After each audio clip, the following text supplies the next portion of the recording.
Some comments stopped her in her tracks and made her heart race. Comments like, "Wow, you're really starting to look like a woman. It suits you to wear a cover so you don't look too masculine." Or even more shocking ones like, "Don't move too much after getting the trunk cut. You need plenty of rest for a while." These comments seemed to have slipped past Dorana's moderation and weren't deleted. Feeling unsettled, Ravanak couldn't resist the urge to dig deeper. He sent a direct message to one of the commenters, asking bluntly, "Is Dorana really a guy?" Hello, and welcome back to our channel. Today, we're diving into yet another chilling real-life event that serves as a wake-up call for us all. This time, the story takes us to Naypyidaw, Myanmar. It's a tale that reminds us of the importance of truly knowing someone, beyond their looks or charm, and not being easily swept away by appearances. In this world, some people will go to desperate lengths to satisfy their desires, no matter the consequences. This story is a stark reminder to stay vigilant and introspective as we navigate relationships and life itself. So, what's the full story behind this case? Let's explore it together, piece by piece.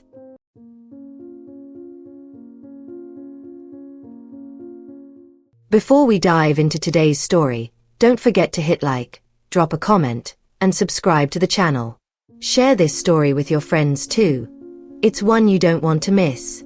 So, here's how it all begins. There was a man named Sokhum, born in 1985, from a small region in Myanmar. He grew up in a loving household and shared a particularly close bond with his mother, Sakunthia. After losing his father in 1998, the two became inseparable. They leaned on each other for support, becoming one another's source of strength. In 2008, Sokhum's hard work paid off when he qualified to become a police officer. Both he and Sakunthia were overjoyed. Her prayers had been answered, and life was finally looking up for them. Sokhum's new job meant financial stability, and he wasted no time in repaying his mother's sacrifices. Sokhum wasn't just a devoted son. He was an exemplary one. He adored his mom and always made her feel special, whether it was through a simple kiss on the hand, a warm hug, or gifting her flowers. He even made time for little outings with her despite his busy schedule. The hardest part for Sokhum? Being assigned to work out of town. He hated being away from his mother, and Sakunthia missed him just as much. To keep her company, she called on a nephew, Ravanak, to stay with her. A little backstory here. Sakunthia had remarried in 2009 to a widower who brought a son, Ravanak, into the family. The boy was just 9 years old at the time. The blended family lived happily together, but tragedy struck again in 2012 when Sakunthia's second husband passed away in an accident. This left Sakunthia, Sokhum, and young Ravanak to support one another. Despite the age gap, 15 years, Sokhum and Ravanak developed a strong bond. Sokhum took on a big brother role, teaching and mentoring him while Ravanak, in turn, cared deeply for Sakunthia and admired his stepbrother. So, when Sokhum was away for work, Sakunthia was never truly alone. Now, here's where the story gets interesting. Sokhum's unwavering devotion to his mother caught the attention of some nosy neighbors. You know how it goes. People love to talk. Rumors started flying that Sokhum wasn't interested in finding a partner. After all, he was always seen holding his mom's hand at the mall or walking with her down the street. The gossip got so bad that even Sokhum felt uncomfortable. To clear the air, his friends decided to play matchmaker. In 2019, they introduced him to Chandana, a 29-year-old woman who worked at the port. Fun fact, Chandana had been crushing on Sokhum for a while but never had the chance to tell him, until now. He met her through his mother, and they were already planning to get married. But here's the thing, they had only been dating for 2 months, and Mrs. Sakunthia didn't like Chandana one bit. It wasn't just one thing. It was a lot of little things that added up. For starters, Chandana's way of speaking was sharp and dismissive. Instead of engaging with Sakunthia, she'd bury herself in her phone and giggle at inappropriate moments. And then there was her appearance.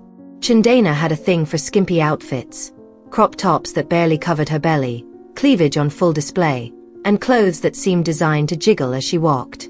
It wasn't just her clothes either. Her makeup was loud and overdone, and when she sat down, her posture was far from modest.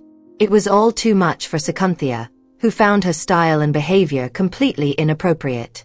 This really stressed Sokum out. On one hand, he genuinely cared for Chandana, but on the other, his loyalty to his mother weighed heavily. Sakunthia had raised him to choose a partner who respected their cultural and religious values. He couldn't ignore that.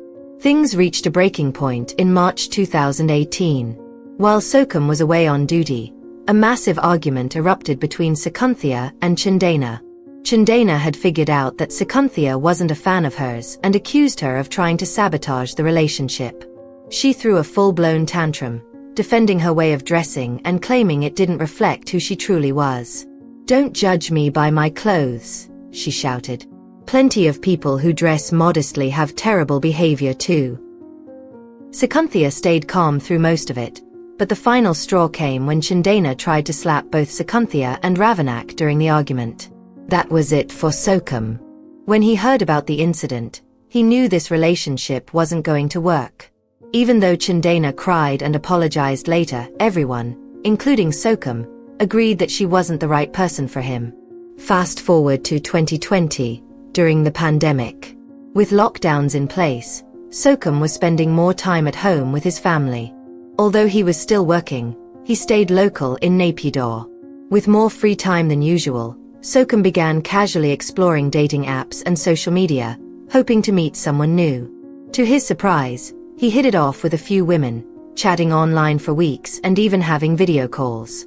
One woman in particular stood out, a charming and intelligent woman named Dharana.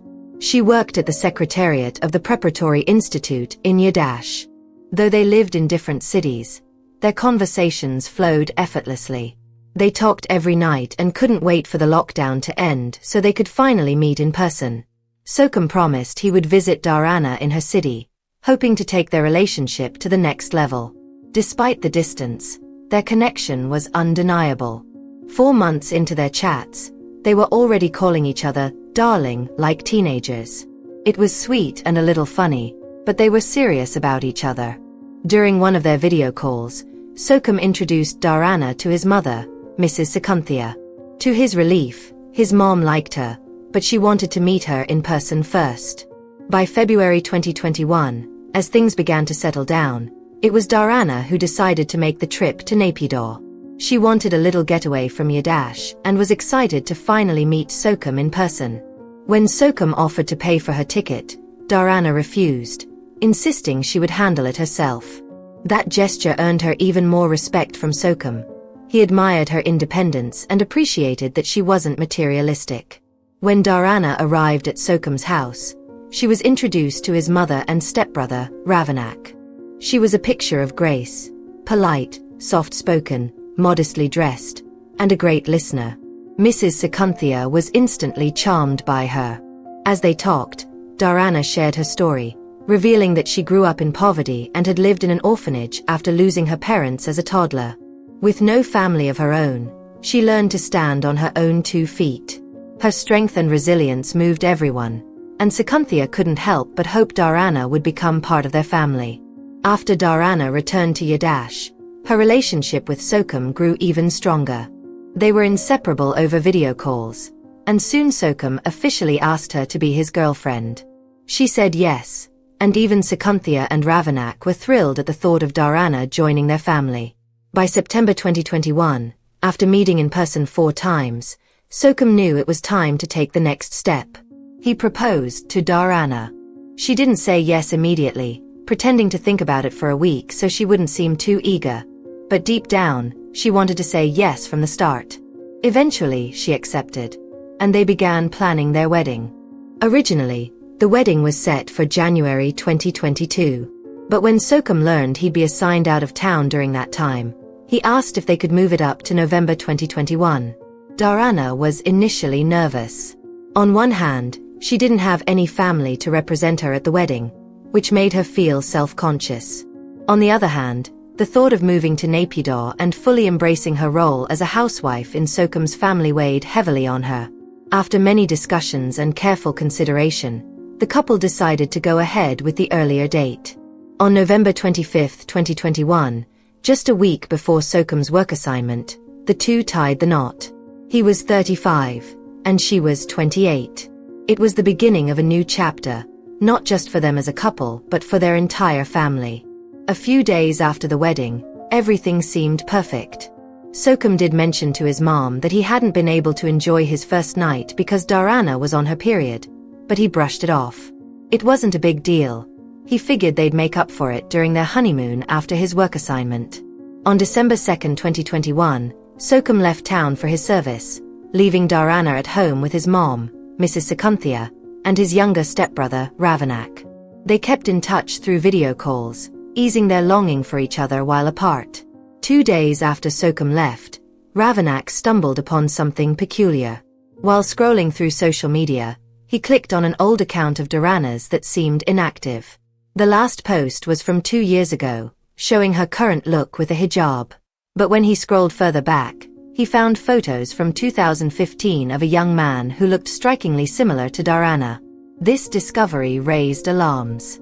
Curious, Ravanak checked her active account, and while the photos aligned with her current appearance, there were strange comments under older posts. For instance, "Wow, you really look like a real woman now. The hijab suits you. It hides your masculine features." Another comment read, "Don't move around too much after surgery, you need to rest."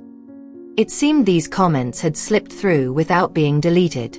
Feeling suspicious, Ravanak sent a direct message to one of the commenters, asking bluntly, "Is Dharana actually a guy?" The reply came 24 hours later. "Yes, Dharana was born as a man named Berry and is transitioning to become a woman." Alarmed, Ravanak told Sokum, but Sokum dismissed it as nonsense. He believed Ravanak was just jealous because of how kind and beautiful Dharana was. Determined, Ravanak also confided in Mrs. Sakunthia, who was just as confused. "Can a boy become a girl?" she asked, genuinely bewildered. She couldn't comprehend it and waved it off as a misunderstanding. Things escalated on December 10, 2021. Around noon, while eating in the kitchen alone, Ravanak was startled when Dharana entered, visibly furious. "What lies are you spreading to my husband?" she shouted. "How dare you slander me? You're just a stepchild. I could have you thrown out of this house if you keep this up." Fed up, Ravanak shot back. "Just admit you're a guy. When my brother comes home, I'll show him the evidence. I've saved everything." This enraged Dharana even more. She grabbed a plate and hurled it at him. He dodged and, in retaliation, threw a glass back at her. The tension reached its peak when Dharana lunged at Ravanak with a fork, pressing it against his neck. Acting on instinct, Ravanak grabbed a knife from the counter and thrust it into Dharana's chest with all his strength. She collapsed, unable to move. Mrs. Sakunthia woke up in a panic, startled by the noise. She screamed when she saw Dharana lying limp on the floor.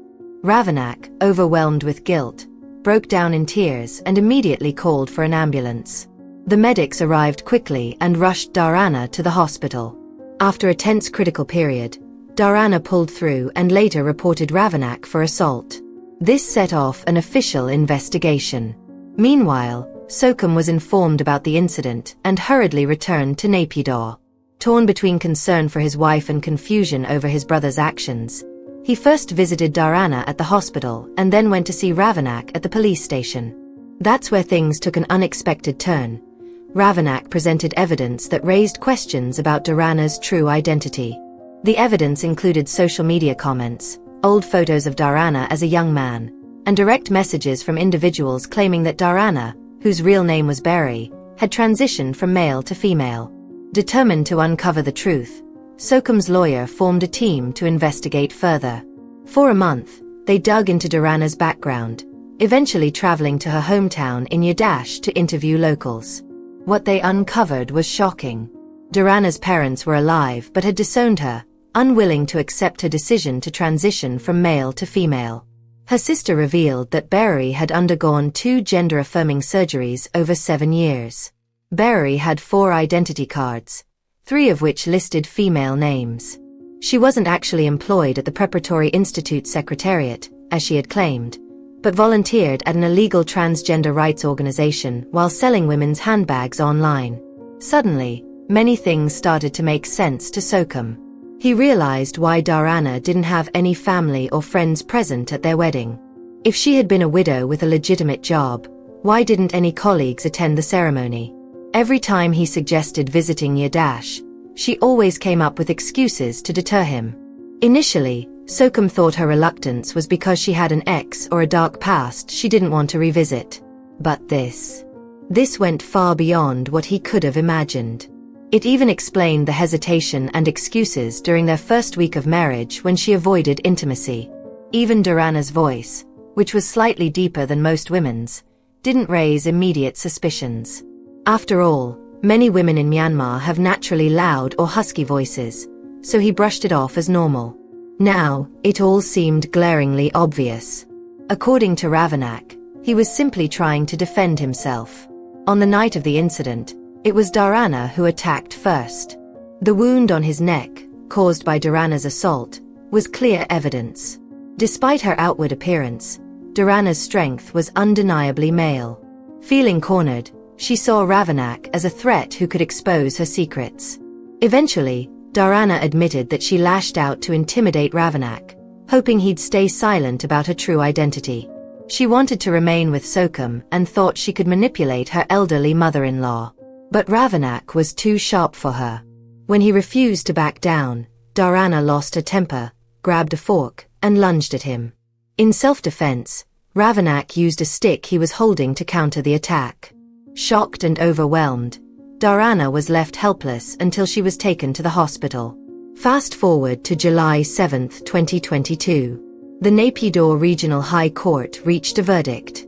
Dharana, whose real name was Berry, was convicted on multiple charges, including falsifying documents, identity fraud, and assault.